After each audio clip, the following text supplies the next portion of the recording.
Кыргызстандың Солпан ата калаһында бөтә дөнья күсмә халыктар уеннары тамланды.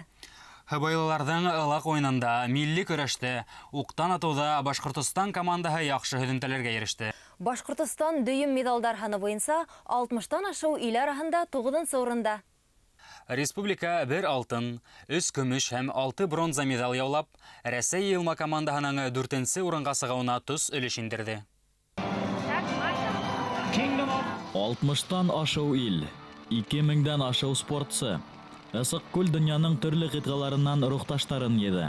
Бөтә дөнья күсмә халыктар уеннарын асу тантанаһында уларның һәр береһе тыуган төягенең байрагын күтәреп сыкты. Улар араһында Башкортстан вәкилләре лә булды.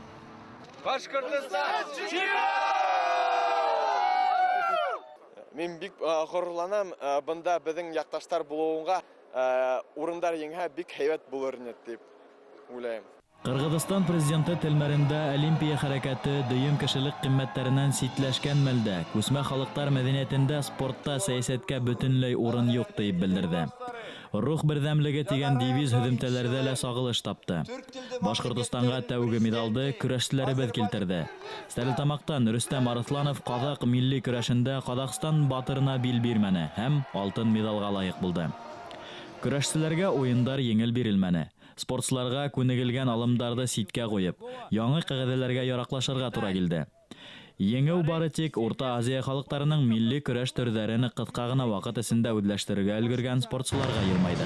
Gümüş бәйгенең иясе Орусиялык Ильфак Ибатуллин, 26 жаштагы балбан. Мына әле безнең егетләр көрәште, казак көрәшеннән, киргиз көрәшеннән, түркмен көрәшеннән, Турция аба көрәшеннән көрәштеләр, Азербайҗан көрәшеннән. Алар әлбәттә бик әйбәт кимәлдә сыгыш яһаналар, һөҙөмтәләр әйбәт. Безнең 6 3-нче урын, 3 2-нче урын һәм 1 1-нче урын казак көрәшеннән. Ылак яки күк бүре уены буенча Башкортстан командаһының 4-нче урынга сыгуы бөтә дөнья күсмә халыктар уеннарында көтелмәгән яңалык булды. Ысынлап та Баймак районы егетләреннән тупланган һавайлылар командаһы быга тиклем бер генә лә 7 ярышта катнашып карамаган. Аттарды ла кыргызлардан куртымга алган. Әмма майданда улар Афганстан, Төркия кебек көчле командаларда сафтан сыгарды. Дөнья чемпиондары, профессионал спортчылар Кыргызстан ылаксылары менән алышудан да тартынманы. Мына егетләр нимәткә килә? Улар курыкмай, улар бит профессионаллар, дөнья чемпиондары кыргызлар. Шуларга каршы сыгып, үзләренә батырчылык иткәннән соң егетләргә зур рәхмәт килә иң алдан. Һәм без алабыз бик көчле генә дәрес алабыз дип әйтәбез. Ничек уеннарга күрәбез. Ярым финалда Башкортстан атлылары Кытай Халык Республикаһы вәкилләренә каршы уйнаны. Тайкаданга кәзәне дәгъвәселәр күбрәк ыргыттырга туган. Әмма был команда өсендә Кытайда яшәүче кыргызлар уйнавын онытырга ярамай. Димәк, уенда уңыш казану өчен тәҗрибә кирәк. Безнекеләргә әле ул yetешмәй. Октябрь революциясынан һуң онытылган спорт төрө Башкортстанда ата-алатайлар хатирәһеннән нигедләнеп сак тергеделә генә. Ылакта еңеү яулау өчен күбрәк уйнау кирәк команда агзалары. Милли спорт төрҙәренә кызыкһыныуҙың артыуын спорт менән мауығыу тип кенә аңлатыуы ҡыйын. Кешелек глобалләшеү һәм көнбайыш ҡалыптарынан ситләшергә ынтыла. Бының өсөн берҙән-бер юл асылыңа ҡайтыу ярышта ҡатнашыусылар. Спорт төрҙәрен күтәреп, ул теге глобализацияға ҡаршы тороуҙы аңлата. Сөнки милләттәр юғалмаһын тип, ул теге үҙ тамырҙарын, тарихтарын сығара тейеш халыҡтар. Ул һаҡлап ҡалырға тейештәр. Кырсын яйлауында бындай мөмкинлек булды. Хозур табиғатлы уйһыулыҡта 200-дән ашыу тирмә ҡоролды. Этник аласыҡта күсмә халыҡтарҙың рухи ҡомартҡыһы, йәшәү рәүеше менән танышыу мөмкинлеге бирелде. Тәүге көндә был майҙанда һунар ҡоштарын тәрбиәләүселәр ярышты. Қанша ваҡыттан бері бүркүт таптайсыз? Мен 15 жылдан ашты бүркүтчүлүгөн өрүм. Бул экинчи бүркүтүм. Видеодагы биринчи бүркүтүм бар видео. Табиякка мунап келдик. Милли уҡтан атыу командаһы 4 кешенән тора. Кырсын ойһоулығына улар халҡыбыҙ рухын алып килгән. Үҙ ваҡытында башҡорт әҙернәһе, мәргән уҡсылары менән дан тотҡан Башҡортостан вәкилдәренә был ярышта ҡатнашыу намыҫ мәсьәләһенә әйләнде. Тулҡынландырғыс, сөнки беҙ башҡорт исеменән башҡорттар, башҡорт уҡсылары исеменән сығыш яһайбыҙ. Беҙҙә бында бөтәһе лә башкорттар дип беләләр, башкорт укчылары дип таныйлар. Шуга ниндидер югары кимәлдә үзе күрсәтергә тырышабыз инде. Бөтә дөнья уеннары халыклар арасындагы хезмәттәшлек күперләрендә ныгыта. Кардәш халыкларның мәнфәгатьләрендә Кыргызстан белән Башкортстан арасында уртак рухи мәдәни, икътисади проектлар да әзерләнә. Сираттагы бөтә дөнья күсмә халыклар уеннарын 2017 елда үткәрү карала. Башкортстан спортчыларына уларда катнашу һәм еңү өчен мөмкинлекләр булачак әле. Ысык күл буенда тупланган тәҗрибәне, алынган дәресләрне генә онытмау мөһим.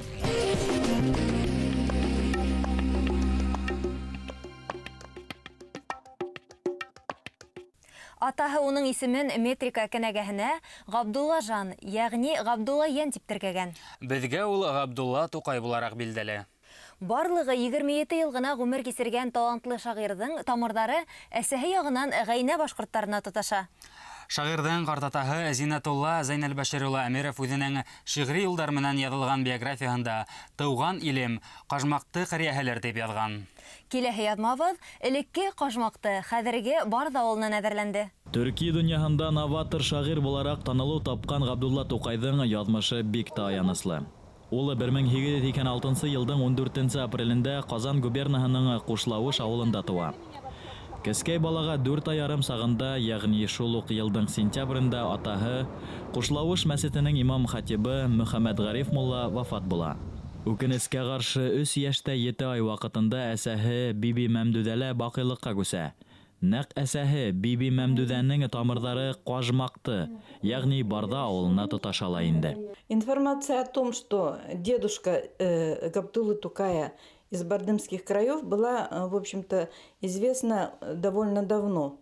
Но для населения всего она была малоизвестна. Поэтому возникла мысль сделать так, чтобы все бардымцы, и не только бардымцы, но и гости Барды знали, что дедушка Габдуллы Тукая Зинатулла Амиров родился и вырос в Барде. Поэтому мы решили к 120-летию со дня рождения Тукая открыть у нас музей. Хотя раньше, в общем-то, эта информация не афишировалась. Сейчас уже Барду знают и за пределами Бардымского района. Үкһеҙ етем калгас, сабый Габдулла үсеп ир ҡорона еткәнсе тиҫтәгә яҡын кешеләрҙең тәрбиәһендә була. Тәрбиәһендә була тигән һүҙ дөрөҫ тә булмаҫ. Аҫрау малай, артыҡ тамаҡ, килмешәк бала хәлендә йәшәй. Бала сағы бик зарлы үтә. 19 йәшендә хәҙерге Көнбайыш Ҡаҙағстандың Уральск ҡалаһында яҡын туғандарында йәшәй башлай. Уральскиҙа йәшәгәндә инде ул ныҡлап ижад итергә тотона. Илдәге сәйәсәтте төшөнә, төрлө журналдарҙа нәшер ителә һәм үҙе лә мөхәррирлек эштәрен башҡара. Барда китапханасылары бынан тиҫтә йыл элек оло эш башлай. Бөйөк шағир, тәржемәсе һәм публицистың яҙмышына бәйле мәғлүмәттәр туплай улар.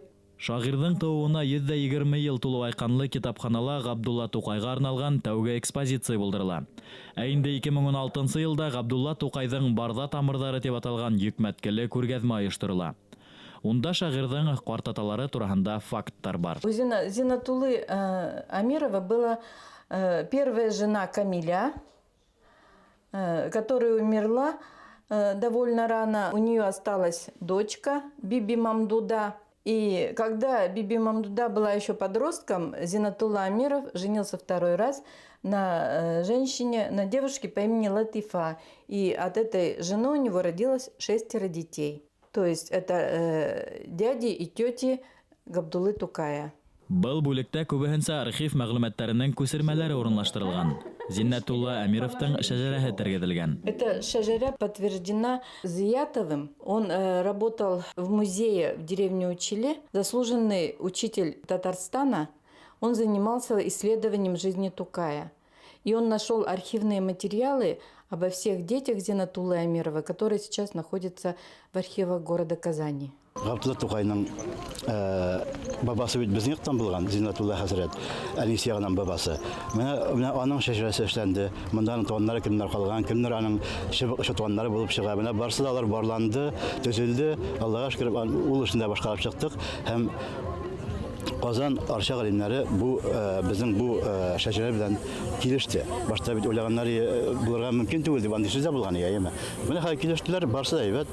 Бу эштә безнең борынгы нәсіл тамырларын барлаған Рафик абай Акманаев зур эш куйды инде. Бу юнәлештә ул белән үзе Тукайның 5нче буын туганы булып чыга. Ул бөтенсен барлап, күтәреп, нитеп, бөтенсен төзеп чыкты инде. Габдулла Тукай шагыйрь Сәгыйд Сүнсәләй менән бик дуст була.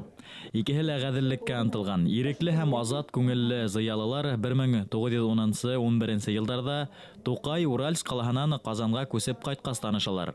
Фикердәре уртак була уларның. Әмма дуслыктары озакка һуҙылмай. Тукай каты аурудан вафат була.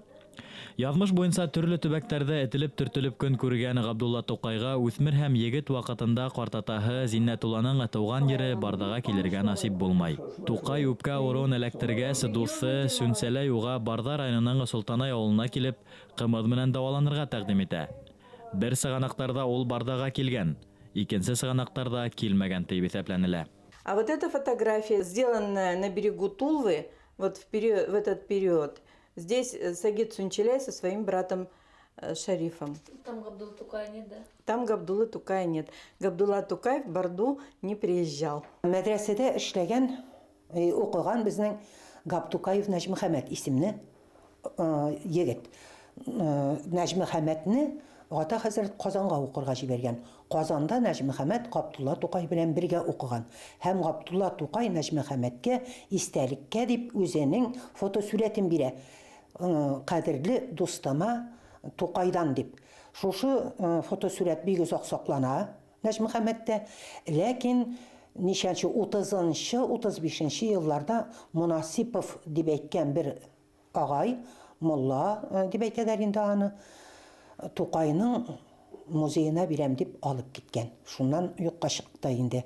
Анан бик кызык кына информация менән 2-3 ел әйттеләр инде. Кызлар мәдрәсәсендә кызлар бик күп укыганнар.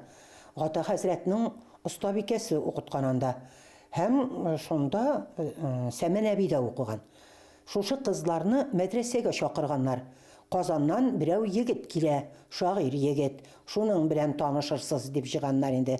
Сәмен әби, без кызлар егет күрергә мәдрәсәгә килдек дип сөйләгән инде үзенең анагына.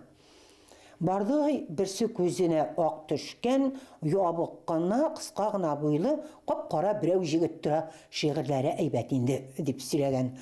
Бу Тукай түгел икән дип әйткәндә фикер дә бар. Бу Тукай булмага тиеш дип әйтеп куялар инде. Шуңа күрә андый мәгълүматлар бездә юк. Я Тукайның үзенең язган җирләрендә юк. Шагыйрьнең нәсел нәсәбендә ир-егеттәр бик күп булган. Шуга ла Габдулла Тукайның бүгенге көнгә тоташкан шәҗәрәһе олы. Барда китапханаһы музейында уларның барыһының да исемдәре телгә алынган. Авар шагыйры Рәсүл Гамзатов бездә тауҙарҙа электр булмағанда ут һаҡсыһы дигән вазифа була торғайны.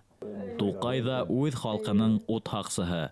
Был мөхәббәт уты, талант уты, был боҙоҡлоҡ, ялған менән килешмә уты. Халҡының ут һаҡсыһы булып торорҙай шағирҙың тамырҙарында ғәйнә башҡорттары ҡаны йүгереүе менән ғорурлана барҙалар.